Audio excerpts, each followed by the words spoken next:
Hey y'all, so today we've got doctors killing babies and then doctors posting on Instagram, doctors trying to cover it up. We've got all types of scandals going on. Not a happy topic, honestly, so trigger warning. You guys, there's finally an update in this case. If you don't know, this is Jessica Ross and Travian Taylor. They went into the hospital on July 9th when she was in labor, and her baby came out without his head attached. Her water broke. She went into the hospital at Southern Regional in Riverdale, Georgia. When it came time to push, the baby's shoulders got stuck in the birth canal, and Dr. Tracy St. Julian was pulling, trying to manipulate his body and his position and all of this stuff. And she finally decided that they needed to do a C-section. When she did the C-section, the baby's feet came out, the body, but there was no head. And as if that's not bad enough, nobody even told them. They found out several days later from the funeral home. The funeral home. That is crazy. Someone tried to cover something up. There's no way that you go a whole week without knowing that your baby's head is just detached. But while she was still in the hospital, they obviously wouldn't let her hold the baby, but allegedly somebody held him up with the head propped onto the body, wrapped up tightly in a blanket, and let them see the baby through the glass. I don't believe it.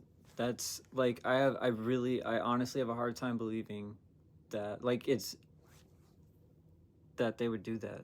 And like, they had to all be in on it, like all the doctors, because the person who was pulling out probably wasn't the same person doing the C-section, and that probably wasn't the person who was holding up the baby. And that's wild. And like, I wonder if like you're allowed to hold, like if your baby dies, I wonder if you're allowed to at least hold them. I feel like you would be able to, but I could understand if there's reasons why you wouldn't be able to, but if normally you are allowed to hold it, then like that is one hell of a cover up, and all the staff were just in on it, like casually. The parents didn't even pick up on that.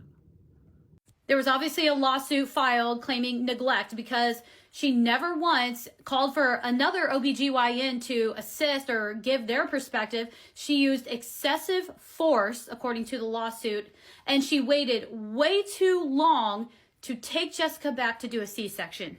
You guys, the baby's skull, facial, and neck bones were broken. How hard was she pulling?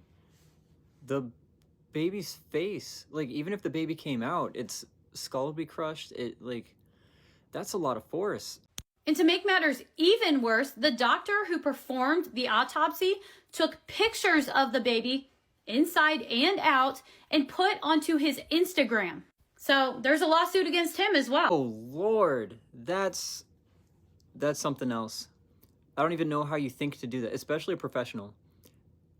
Like, how do you trust doctors after this?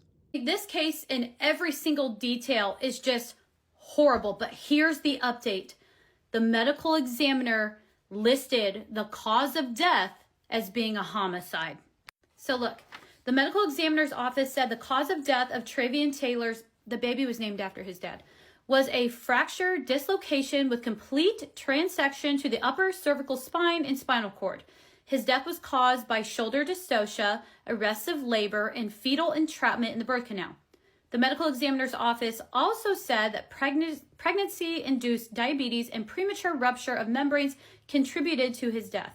The Clayton County Medical Examiner's office said Travian's death was caused by the actions of another person. Well, no shit. I mean, the baby's face was deformed.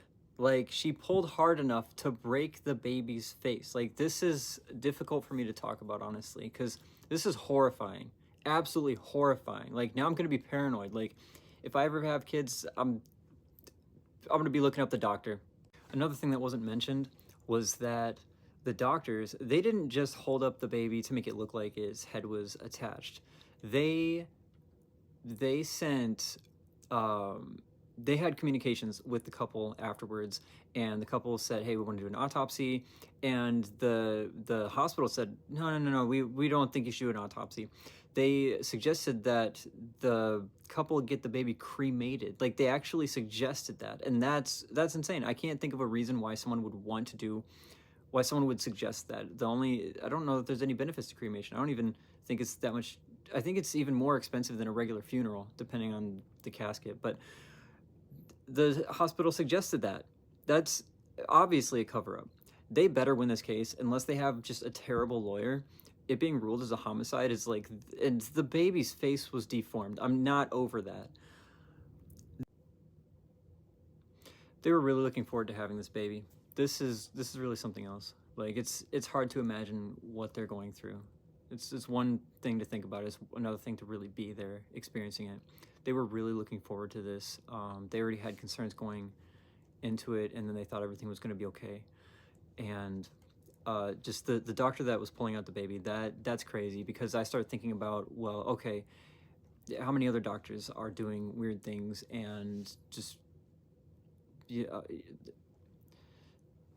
it's pretty wild. I'm just thinking, does she's performed plenty of births, so are there babies around that are deformed, and it's because of the doctor? Did she just do a bunch of improper deliveries? Or was this an off day? And if it was an off day, what was going on? Was she drunk? Was she on drugs? What was going on? It's hard to really imagine what the case is. And then some other details that were not shared was like they spent $2,500 on the doctor to do the autopsy, and then it went on Instagram. So they put money into it after the fact, and the result they got was that doctor trying to get even more money by going on Instagram and just posting their baby. I don't know. He did not think that was okay. He probably thought they wouldn't find out. That is insane.